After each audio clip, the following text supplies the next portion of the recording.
Tips or happy ലൈഫിലേക്ക് എല്ലാവർക്കും സ്വാഗതം. ഇന്ന് എനിക്ക് വളരെയേറെ ഇഷ്ടപ്പെട്ട് ഞാൻ ഉണ്ടാക്കി കഴിച്ച ഒരു നല്ലൊരു പാവയ്ക്ക പച്ചടിയുടെ റെസിപ്പിയാണ് നിങ്ങളുമായിട്ട് പങ്കുവയ്ക്കുന്നത്. സദ്യയ്ക്ക് വിളമ്പുന്ന കയ്പില്ലാത്ത നല്ല കിടിലൻ പാവയ്ക്ക പച്ചടി നമുക്കും നമ്മുടെ വീട്ടിൽ ഉണ്ടാക്കാൻ സാധിക്കും. അപ്പോൾ ഈ വീഡിയോ ഫുള്ള് സ്കിപ്പ് ചെയ്യാതെ കാണുക, എന്നിട്ട് ഇതുപോലെ തന്നെ ഉണ്ടാക്കി നോക്കണം കേട്ടോ. നമ്മൾ ഈ ഒരു വലിപ്പത്തിലുള്ള പാവയ്ക്കാണ് എടുക്കുന്നത്. ഇത് നമുക്ക് വട്ടത്തിൽ അരിഞ്ഞെടുക്കാം. പാവയ്ക്ക പച്ചടി ഉണ്ടാക്കാനായിട്ട് നമ്മൾ ഒരു പാവയ്ക്ക വട്ടത്തിൽ അരിഞ്ഞു വെച്ചിട്ടുണ്ട്. ചെറിയ പാവയ്ക്ക ആണെങ്കിൽ നല്ലതാണ്, അപ്പോൾ ചെറിയ റൗണ്ടിൽ കിട്ടും. അപ്പോൾ അത് നമ്മൾ ഒരല്പം ഉപ്പ് ചേർത്തിട്ട് തിരുമ്മി വെച്ചിരിക്കുകയാണ്. പിന്നെ നമുക്ക് വേണ്ടത് ഒരു മുറി തേങ്ങ ഫുള്ളില്ല, ഒരല്പം ഞാൻ മാറ്റിയിട്ടുണ്ട്. പിന്നെ നമ്മൾ 3 പച്ചമുളക് എടുത്തിട്ടുണ്ട്. ഈ ഒരു വലിപ്പത്തിലുള്ള തേങ്ങാമുറിയാണ് കേട്ടോ എടുത്തത്. പിന്നെ ഒരല്പം കടുക്. നമുക്ക് ഈ കടുക് കൂടി ഈ പീരയിലേക്ക് ചേർത്ത് കൊടുക്കാം. ഇത് നമുക്ക് നന്നായിട്ട് അരച്ചെടുക്കാനുള്ളതാണ്. നമുക്കിത് അരയാനുള്ള ഒരല്പം വെള്ളം കൂടി ചേർത്തിട്ട് നമുക്ക് നന്നായിട്ട് അരച്ചെടുക്കാം. നല്ല പേസ്റ്റ് പരുവത്തിന് അരച്ചെടുത്തിട്ട് വരാം.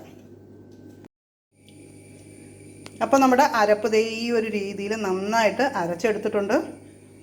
നമ്മൾ പുളി കുറഞ്ഞ തൈര് കുറച്ച് എടുത്തിട്ടുണ്ട്. അപ്പോൾ തേങ്ങ അരച്ചതിലേക്ക് നമുക്ക് ഈ തൈര് ചേർത്ത് കൊടുക്കാം.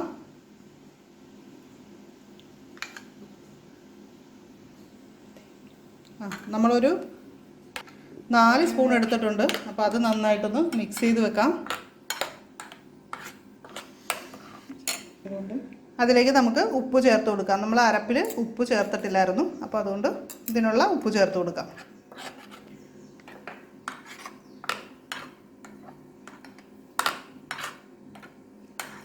എന്നിട്ട് നമ്മളിത് മിക്സ് ചെയ്ത് ഇവിടെ കുറച്ച് സമയം വെക്കുക. ആ സമയത്ത് നമുക്ക് അടുത്ത സ്റ്റെപ്പിലേക്ക് പോവാം. നമ്മളൊരു പാൻ അടുപ്പത്ത് വെച്ച് അത് ചൂടാക്കി കഴിയുമ്പോൾ നമുക്ക് എണ്ണ ഒഴിച്ചു കൊടുക്കാം. പാവയ്ക്ക വറുക്കാൻ ആവശ്യത്തിനുള്ള എണ്ണ മാത്രം ചേർത്താൽ മതി. എണ്ണ ചൂടായിട്ടുണ്ട്. അപ്പോൾ നമുക്ക് പാവയ്ക്ക അതിലേക്ക് ഇട്ട് കൊടുക്കാം.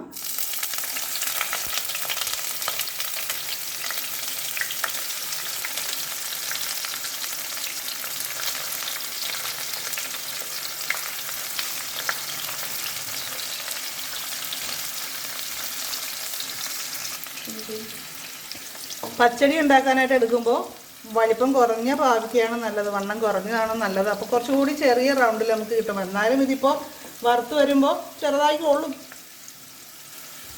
പാവയ്ക്ക അരിയുമ്പോൾ നേർമേൽ അരിയുക, ഒരുപാട് കട്ടിയിൽ അരിയുണ്ട്. അപ്പോൾ പെട്ടെന്ന് നമുക്ക് വറുത്തെടുക്കാനൊക്കെ സൗകര്യമാണ്.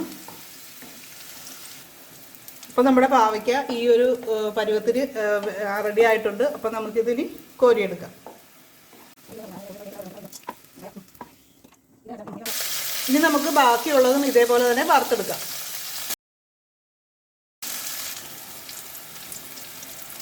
അപ്പോൾ നമ്മുടെ ഈ പാവയ്ക്കയും ഏകദേശമൊക്കെ ആയി വരുന്നുണ്ട്. ഒരുപാട് കരിഞ്ഞു പോകാതിരിക്കാൻ ശ്രദ്ധിച്ചാൽ മതി.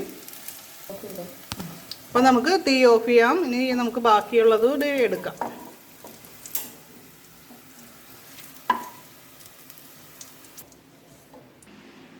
അപ്പോൾ നമുക്ക് വറുത്ത് വെച്ചിരിക്കുന്ന പാവയ്ക്ക് നമ്മുടെ അരപ്പിലേക്ക് ചേർക്കാം. അപ്പോൾ ഒരു കാര്യം ശ്രദ്ധിക്കാനുള്ളത്, നല്ല കട്ട തൈര് ചേർക്കുക. അതുപോലെ തന്നെ ഒരു മീഡിയം പുളിയുള്ള തൈരായിരിക്കണം. ഒരുപാട് പുളി കൂടി പോരുത്. അപ്പോൾ നമ്മുടെ ഈ ഒരു പച്ചടിക്ക് പുളിപ്പ് കൂടുതലായിരിക്കും. ഇപ്പോൾ നല്ല കറക്റ്റ് പാകത്തിനായിട്ടുണ്ട്. ഇതിന് നന്നായിട്ട് മിക്സ് ചെയ്തെടുക്കുക.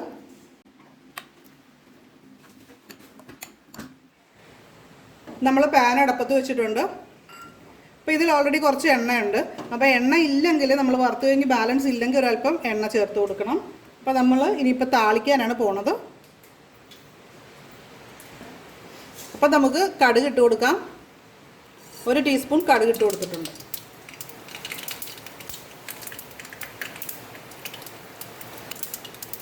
കടുക് പൊട്ടിക്കഴിഞ്ഞ് 2 or 3 വറ്റൻമുളക് ഓരോരുത്തരുടെ എരിവിനനുസരിച്ച് ചേർത്ത് കൊടുക്കാം. കറിവേപ്പില കൂടി നമുക്ക് ചേർത്ത് കൊടുക്കാം. അപ്പോൾ നമുക്ക് തീ ഓഫ് ചെയ്യാം.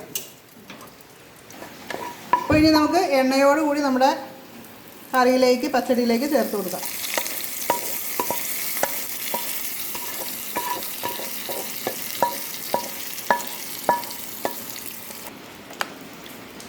ഇപ്പോൾ ആ ചൂടോടുകൂടി തന്നെ നമ്മൾ നന്നായിട്ടൊന്ന് മിക്സ് ചെയ്ത് കൊടുക്കുക.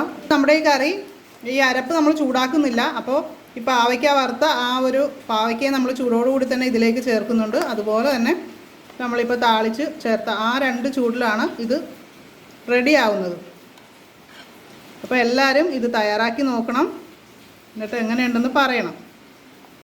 അപ്പോൾ ഈ വീഡിയോ ഇഷ്ടമായാൽ ലൈക്ക് ചെയ്യുക, നിങ്ങളുടെ ഫ്രണ്ട്സിനൊക്കെ മാക്സിമം ഷെയർ ചെയ്യുക. നമ്മുടെ ചാനൽ സബ്സ്ക്രൈബ് ചെയ്യാതെ കാണുന്ന കൂട്ടുകാരുണ്ടെങ്കിൽ ഒന്ന് വീഡിയോയുടെ താഴെയുള്ള സബ്സ്ക്രൈബ് ബട്ടൺ ക്ലിക്ക് ചെയ്യുക. തൊട്ടടുത്ത് വരുന്ന ബെല്ലൈക്കൺ കൂടി ക്ലിക്ക് ചെയ്ത് ഓളൊന്ന് സെലക്ട് ചെയ്യുക. അപ്പോൾ എല്ലാ പുതിയ വീഡിയോസിൻ്റെയും നോട്ടിഫിക്കേഷൻ കിട്ടും.